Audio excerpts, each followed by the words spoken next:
Fala jovens, tudo bem com vocês? Sejam muito bem-vindos a mais um vídeo do canal. Se você ainda não me conhece, oi, meu nome é Júlia e este é o canal da Pop Box Store. E no vídeo de hoje a gente vai voltar lá pro começo dos tempos, começo de tudo, para falar dos primeiros Funko Pops da história.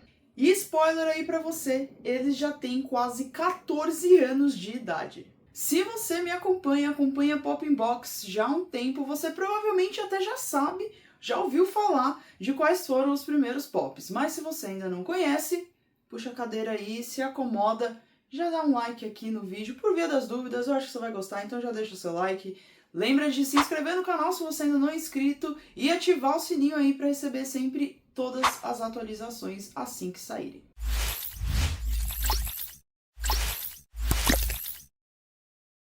Então vamos lá para a gente começar aqui a entender, a conhecer os primeiros pops da história. A gente vai começar pela história da Funko. Se você ainda não sabe, a Funko foi fundada lá em 1998, já comemorou seus 25 aninhos de idade, sim, a Funko tem um quarto de século. Mas a Funko nem sempre foi focada nos Funko Pops, inclusive eles demoraram um tempinho aí para sair. O primeiro produto da Funko de todos os tempos foi um bonequinho da linha Wacky Wobbler. Ele tinha uma cabecinha ali que mexia e ele era o mascote de uma lanchonete chamada Bob's Big Boy. Se você não conhece a história da Funko, eu já fiz um vídeo aqui pro canal explicando tudo direitinho, tintim por tintim. Eu vou deixar o card aqui em cima, você pode clicar lá e assistir tudo se tiver mais curiosidade sobre a Funko. Mas aqui a gente vai focar nos primeiros pops. Mas só por curiosidade, o primeiro produto da Funko então foi esse Bob. Ele era o mascote, né, de uma lanchonete, uma rede de lanchonetes lá dos Estados Unidos. O cara lá, o Mike, que criou a Funko, ele gostava muito, falou pro dono que ele queria fazer um bonequinho, o dono falou, tá bom, faz aí. E aí, de repente, nascia a Funko, os primeiros produtos da Funko. Mas isso foi lá em 1998. Só que os primeiros pops só foram aparecer lá em 2010. Muitos anos depois, eu vou deixar aí vocês fazerem a conta. E esses primeiros pops surgiram de uma parceria da DC com a Funko. Né? Então a DC Comics queria fazer uns bonequinhos diferentes e que todo mundo gostasse, e aí chamou a Funko para produzir e ver o que podia sair de lá. E aí, primeiro, eles fizeram um protótipo dos bonequinhos, os personagens principais da DC, lógico, Batman, Superman, essa galera toda. E aí eles pediram pra Funko fazer o que poderia ser um bonequinho que todo mundo gostasse, que atraísse fãs e, que mais importante de tudo, vendesse. E aí a Funko fez uns bonequinhos meio que de feltro, assim, de pelúcia, pra mostrar como é que seria. Eles já eram esses bonequinhos cabeçudinhos que a gente passaria a amar. Mas então eles mostraram pra Warner, né, pra DC. A DC gostou, falou que queria fazer. Só que aí a Funko deu uma, né, ali deu uma arrumada pra não vender pelúcia. E aí eles acabaram fazendo este mesmo bonequinho, né, o mesmo tipo de bonequinho, só que em vinil. E assim surgiram, não eram os Funko Pops, porque eles tinham outro nome na época. A Funko decidiu lançar essa nova linha, porque, lembra, eles já tinham Wacky Wobblers, eles já tinham umas outras linhas de bonequinhos, sempre pensando no passado. A Funko tinha muito uma coisa de nostalgia, então eles pegavam muito desenhos da Hanna-Barbera, umas coisas mais antigas, pra falar, né, com todos os públicos, principalmente o público adulto, mas que gostava de colecionáveis. Esse era o lance da Funko, até chegar a DC e pedir esses bonequinhos específicos. E todo mundo sabe que grande maioria, né, dos fãs de quadrinhos, de Marvel, de super-heróis no geral, estão concentrados em um evento, um dos eventos mais importantes, mas não o maior, porque o maior evento geek do mundo está aqui no Brasil e é a CCXP, mas depois a gente fala disso. Lá nos Estados Unidos, o principal evento que reúne essa galera que curte cultura pop, cultura geek, é a San Diego Comic Con, ou a Comic Con de San Diego, que acontece sempre em San Diego, todo mês de julho, né, que é sempre verão lá nos Estados Unidos. Eu já tive a oportunidade de ir, inclusive tem vlog aqui no canal, e realmente é uma coisa muito legal, tem muita gente, mas não perde nada para nossa CCXP. Inclusive, na minha humilde opinião, a CCXP é até melhor, superou a San Diego Comic Con. Mas estou aqui, enfim, já divagando, vamos voltar ao nosso assunto principal. A Funko então usou a San Diego Comic Con para lançar esses produtos. Na época, eles chamavam Funko Force 2.0. Qual é 1.0? Eu nem sei na verdade, mas eles tinham esse nome de 2.0. Então a Funko decidiu lançar os principais da DC. Lá na Comic Con tinham 4. Eram 2 versões do Batman, sim, a Funko já gostava de fazer várias versões do mesmo personagem. Mas então a gente tinha 2 versões do Batman, uma versão da Batgirl e uma versão do Lanterna Verde, que teve aquele filme maravilhoso que todo mundo ama. Então esses foram os 4 primeiros pops, que não chamavam pops, né, chamavam Funko Force 2.0, que é um nome muito difícil. Eu acho que a Funko tomou uma ótima decisão em chamar de Funko Pop no final das contas. Mas para essa Comic Con de San Diego de 2010, eles entraram como produtos exclusivos, porque não vendia em nenhum outro lugar, né? Eles estavam sendo lançados ali. Mas aí a Funko já veio muito característica, como a Funko que a gente conhece hoje em dia. Porque a Funko sempre faz colecionáveis exclusivos, principalmente de feiras, assim, de convenções. Da San Diego Comic Con é a que ganha sempre mais exclusivos até hoje. E eles já vinham com uma etiquetinha como vem hoje em dia. Só que tinha uma coisa muito especial, porque esses pops só tinham 480 unidades. E aí tem uma confusão que ninguém sabe dizer ao certo se eram 480 de cada, se era 480 no total, considerando os 4 modelos, sabe, 480 dividido entre eles, ou se eram 480 do comum junto com o metálico, com o chase, que a gente já vai falar disso. Mas enfim, a etiqueta diz que existem 480 unidades. Cada um deles recebeu essa etiquetinha. E eles não vinham em caixas. Eles vinham numa espécie de concha de plástico que eu acho muito bonitinha. Vou deixar aqui na tela para vocês verem. Eu acho muito bonitinha, mas ela tem uma grande dificuldade. 2, na verdade. Primeiro, não dá para abrir.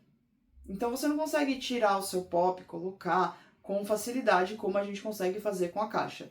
Segundo, como você guarda isso? Porque a caixa você pode simplesmente empilhar, vai colocando uma em cima da outra, você consegue colocar numa estante, etc.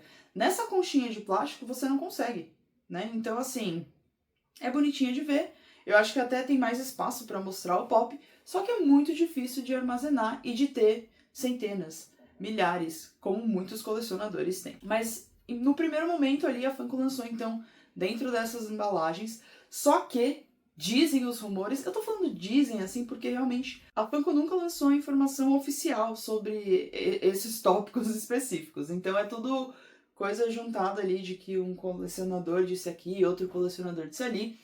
E pelo que eu pesquisei, e eu pesquiso bastante, foi realmente o que aconteceu. A Funko, aparentemente, dizem os rumores, teve um problema de embalagem, de envio, de entrega, enfim, e não chegaram todos os pops que eles estavam esperando que chegassem. Então, ao que tudo indica, tem ainda menos do que 480 unidades desses pops. É pouquíssima coisa. Obviamente, hoje em dia eles já estão raríssimos, eles já nasceram raros, afinal de contas, né? Mas hoje em dia ainda mais. Até porque naquela época o pessoal não sabia que ia ser uma coisa valiosa um dia, não sabia se a Funko ia dar certo, não sabia se os pops iam dar certo, até porque eles nem tinham esse nome ainda. Então tinha toda essa confusão, muitos foram perdidos no caminho, muitos aparentemente nem chegaram na Comic Con de San Diego, então eles são realmente muito raros. Acredita-se que o mais raro deles é o Lanterna Verde, porque ninguém gosta dele, não é brincadeira. É o Lanterna Verde porque dizem que foi o que deu mais problema para chegar e que deve existir no máximo umas 70 unidades dele. É pouquíssima coisa, muito legal se você é colecionador, se você consegue encontrar um deles. Seria muito legal encontrar um deles, mas ainda assim eu apenas encontraria, daria um tchauzinho, porque ele vale mais de 7 mil dólares. Não reais, dólares. Isso aqui, mais de 4... Olha eu tentando fazer conta. Se você é de humanas, isso é muito difícil. Mas então, sei lá, são mais de 30 mil reais. No mínimo. Uns 35 mil reais. Mais. Enfim, você entendeu? É muito dinheiro. Dá pra comprar, sei lá, um carro usado com esse valor. Ou um pop do Lanterna Verde. Mas querendo ou não, é um pop muito legal. Porque é muito raro. Eles iam com essa etiquetinha. E esses personagens, né? A gente tinha então a Lanterna Verde, a Batgirl e 2 versões do Homem-Morcego.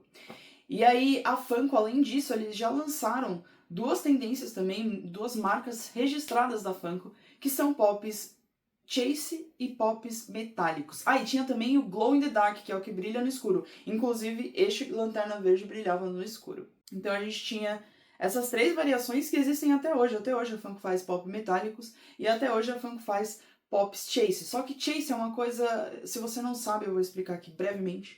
Mas um Chase, ele é uma versão diferente, nesse caso era a versão metálica, em que você meio que encontra ao acaso. Então a ideia é assim, numa caixa, hoje em dia, numa caixa com 6 pops, que uma loja vai comprar da Funko, vai vir 5 pops comuns, dos que tem, né? 5 pops comuns, uma versão Chase. Essa versão Chase pode ser qualquer variável, na verdade. Pode ser, às vezes, uma roupa diferente, ou pode ser que ele é metálico, pode ser que ele brilhe no escuro, etc, etc. E aí essa versão Chase, a ideia inicial da Funko é que ela esteja lá na loja junto com os outros pops, e aí você esteja lá e, uau, achei um Chase, que legal, é uma versão mais rara do pop que eu queria. Idealmente seria vendido pelo mesmo valor. Hoje em dia você consegue escolher um pop Chase, principalmente se você compra online, e aí você vai pagar mais caro porque ele é mais raro. Espero que tenha dado para entender aí. Mas então, desde aquela época já tinha o Chase, né? A Funko já lançou, então destas 480 peças, que já é muito, muito pouco, né? Já é uma coisa muito rara, ainda tinha Chase. E naquela época, Chase não era 1 em 6, como eu falei. Era 1 em 36. Ou seja, uma loja tinha que comprar uma caixa com 36 pops e aí ia vir 35 pops do comum, mais um que era um Chase. Só que nesse caso, lembra, só tinha 480. Eu, de novo, não vou fazer essa conta, mas você imagina aí, pouquíssimos Chases existiram e estavam presentes lá na Comic Con San Diego. Teve gente que conseguiu comprar, provavelmente, sei lá, devia custar entre 5 e 10 dólares na época, porque pop, hoje em dia, pop exclusivo na Comic Con deve... Eu tô por fora dos preços, mas eu acho que a última vez que eu estive na Comic Con, os pops exclusivos estavam em torno de, sei lá, 12 dólares, 15 dólares, alguma coisa assim. Então, naquela época era ainda mais barato. E a pessoa comprou sem ter ideia de que um dia seu pequeno lanterninha verde viria a valer mais de 7 mil dólares. É muito doido. Mas eu acho muito legal essa história. Inclusive, nessa Comic Con foram apresentados protótipos de outros pops já também da linha da DC. Então tinha Coringa, Duas Caras, enfim, alguns pops da DC que estavam ali na vitrine para mostrar para os fãs que teriam mais pops, né? Eles mais pops não, né? Mais Funko Force 2.0. Parece nome de tênis, enfim. E aí tinha lá todos eles sem embalagem, eles só estavam fora da caixa mesmo para mostrar como que funcionava, como que seriam os próximos personagens.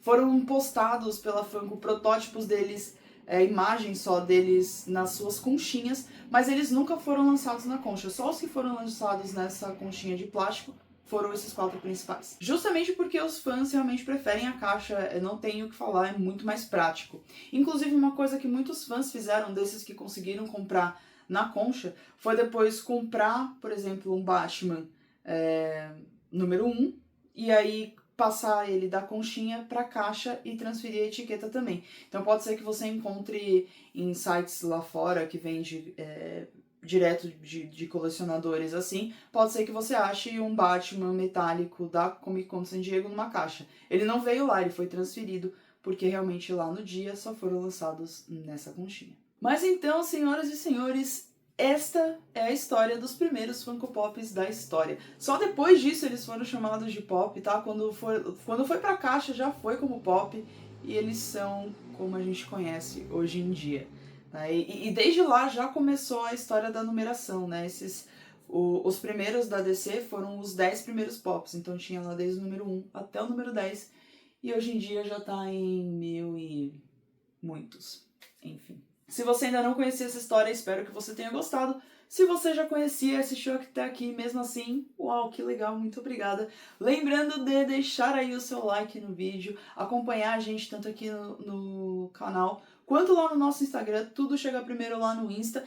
E lembrando que a gente tem também agora o nosso Clube de Compras Pop Inbox, que é um canal no WhatsApp, eu vou deixar o link aqui na descrição, que você pode entrar sem nenhum compromisso. Lá eu coloco listas de produtos que estão disponíveis para encomenda. Só que é uma encomenda diferente porque ela chega rapidinho, dá umas 2 semanas no máximo, e você só paga depois que chega. Então eu coloco lá no nosso canal, no nosso clube de compras, o que tem disponível. Sempre tem muita novidade, muita variedade, muita coisa diferente e sempre com preço muito justo, frete grátis, enfim, tudo de bom. E aí eu coloco lá, você dá uma olhada, fala, eu quero tal, tal, tal, eu encomendo, quando chega, você paga como se fosse um produto à pronta entrega. Então tá funcionando muito bem, tem sido bem legal até agora, e se você é um colecionador, vale a pena você participar, mandar pros amigos, etc, etc. E é isso aí, muito obrigada por mais um vídeo, a gente se vê na próxima.